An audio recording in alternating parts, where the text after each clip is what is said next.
선생님 산전 마사지 테크닉 들어갈게요. 산전은 보통 테크닉은 증유 마사지 테크닉이랑 똑같다고 생각하시면 돼요. 보통은 이제 유선 발달이 돼가지고 그 산전에 이렇게 발달이 덜 돼서 붙어 있는 그런 그 유선이 있거든요. 그래서 그거를 좀 깨워준다라고 생각을 하셔가지고 기저부를 다 떠주시면 되거든요. 그래서 산전 테크닉은 증의 테크닉이랑 똑같이 넓은 기저부를 다 떠준다고 생각을 하시면 돼요. 그래서 무조건 뜨지 말고 일단은 임신을 하면은 유즙이 흘러나오기 때문에 그 유즙 제거를 좀 해줘야 되거든요. 그래서 저 같은 경우에는 유두하고 유륜에 그 오일 있어요. 오일은 아무거나 다 되거든요. 그 오일을 화장솜 같은데 듬뿍 묻혀가지고 잠깐 덮어놓는 거예요.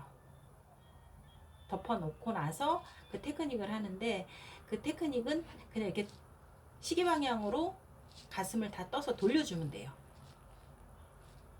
그래서 그 테크닉은 유즙이 많은지 적은지 그것만 체크해주고, 그 다음에 가슴이 탄력이 없던 가슴이 산전을 하면은 가슴이 좀 탄력이 생기거든요. 그리고 유두하고 유륜에 올려놨던 그 이제 화장솜 있죠. 이쪽은 그냥 한쪽은 계속 올려놓고 한쪽은 내가 이제 관리를 해야 되니까 그냥 하셔도 되긴 하거든요.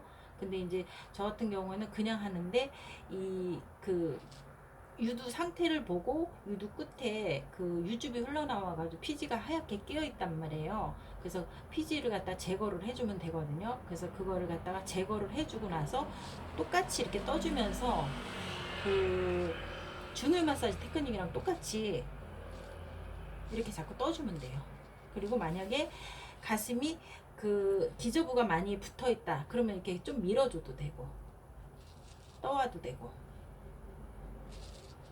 이런 식으로 해서 산전 테크닉 해서 한쪽당 15분 정도, 10분에서 15분 정도 해주고 유즙도 좀 체크를 해주시는 거예요. 그래서 15분에서 10분 정도 끝나고 나면 반대쪽으로 가서 똑같이 화장솜 저 오일 발라서 화장솜 덮어놨던 거를 제거를 해주고 나서, 그리고 똑같이 이쪽도 기저부를 떠면서 유선 정리를 해주면 돼요.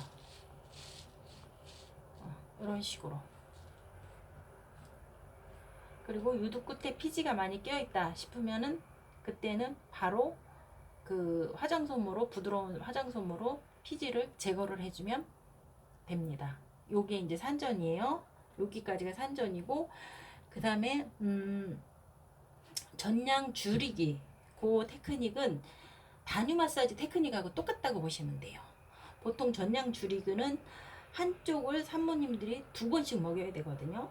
예를 들어서 아침 9시에 이쪽을 먹였어요. 그러면은 2시간 정도 있다가 애기한테 또 먹이면 11시쯤 먹여야 되잖아요. 그럼 이쪽을 또 2시간 있다가 같은 쪽을 먹이는 거예요. 그러면 이쪽이 한 4시간 정도 텀이 생기니까는 그 산모가 되게 힘들어할 거란 말이에요. 그러면은 이쪽은 유축을 해주거나 아니면은 마사지로 해서 풀어줘야 되거든요. 그러면은 다 빼내지 말고 3분의 2 정도만 빼내고, 그리고 나머지는 채워놓는 거거든요. 찰랑찰랑하게. 그래서 전량 줄이기도 단유 마사지하고 똑같아요. 그냥 꽉 차 있으면은 유두에 있는 거 먼저 짜내고 여기 몽고메리선 옆에를 갖다가 만져서 비워주면 돼요. 비워주고 나서 여기도 냉찜질을 할 수 있으면 냉찜질을 해주면은 진정이 돼가지고 산모가 굉장히 편해하거든요. 그래서 그 전량 줄이기는 단유 마사지 그 테크닉으로 들어가면 된다, 그렇게 생각하시면 되거든요. 그래서 뭐 그렇게 전량 줄이기는 어렵지 않으니까 전량 줄이기도 일주일에 2번 정도씩 관리가 들어가면 될 거예요. 그리고 유선염은 굉장히 아프거든요. 그래서 유선염은 제가 여기 빨간 그 유선염을 요거로 이제 저 펜으로 이렇게 그려놓은 거거든요. 그래서 유선염이 왔을 때는 온몸에 열이 나고 식은땀이 나고 막 이러거든요. 그래서 병원에 꼭 가서 항생제를 드셔야 되거든요. 그래서 이때는 가슴을 살짝 만지기만 해도 산모들이 아파하거든요. 그렇기 때문에 이 염증이 있는 부분은 만지면 안 돼요. 염증이 있는 부분을 피해서 나머지 염증이 없는 부분은 다 짜내줘야 돼요. 짜내주고 나서 전체적으로 냉찜질을 해주는 거예요. 그래서 여기는 만지지 말고 염증 있는 부분은 만지지 말고 염증 있는 부분을 피해서 다른 쪽은 그냥 다 사출을 시켜주는 거예요.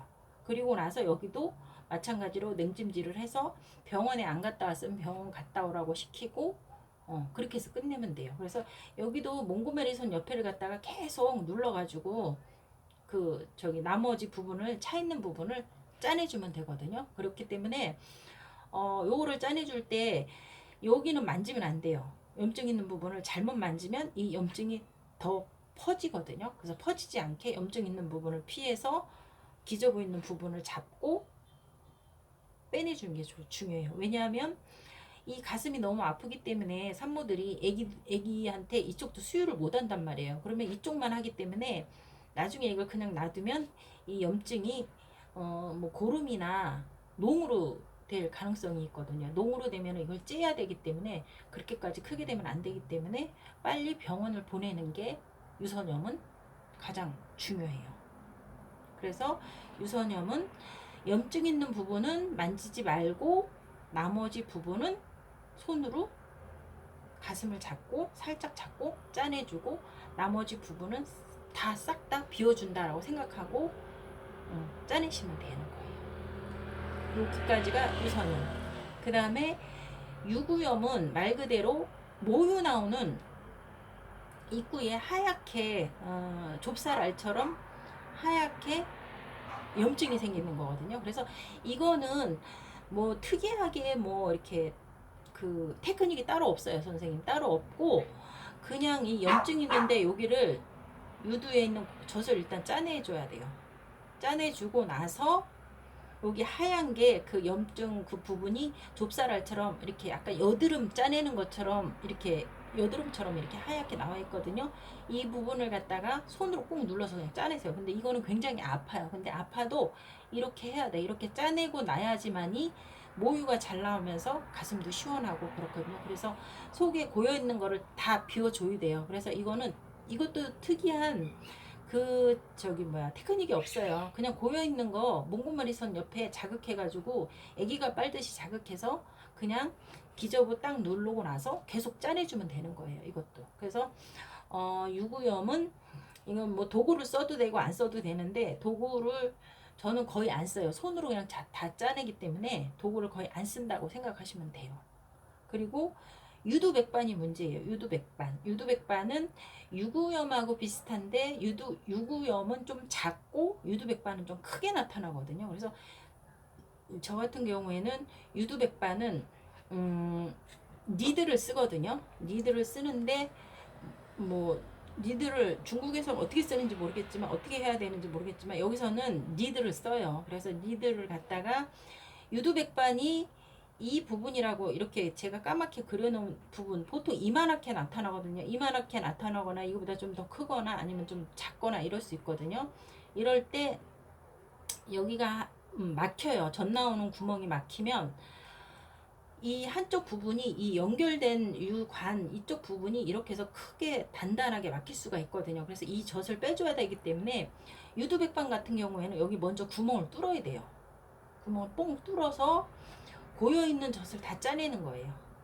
그래서 여기를 딱딱했던 부분을 부드럽게 만들어주는 거예요. 부드럽게 만들어주고 계속 젖을 짜내는 거예요. 그러면은 이 부분이 컸던 게 구멍이 뽕 뚫리면서 여기서 구멍에서 모유가 나오면서 이 겉에 단단했던 부분이 있죠. 여기가 모유에 불어가지고 부드러워져, 부들부들해져요. 그러면은 니들로 이거를 떠서 여드름 뜨듯이 떠가지고 제거를 해주는 거예요. 이렇게 해서 이거를 다 없애줘야지 구멍만 뽕 뚫어가지고 구멍만 뽕 뚫어서 그냥 젖만 짜내주고 이거를 제거를 안 해주면은 이게 다시 붙어요. 다시 붙어가지고 그 젖 나오는 구멍을 다시 막아버리는 거예요. 그렇기 때문에 이게 제거해 주는 게 굉장히 중요해요. 그래서 이거는 한 번에 되는 게 아니고 이틀을 연속으로 보셔야 돼요. 왜냐하면 제거를 해놨는데 워낙 기름진 거를 평소에 좋아하는 그런 산모라면 이게 또 올라와서 다시 이 자리에 다시 생기거든요.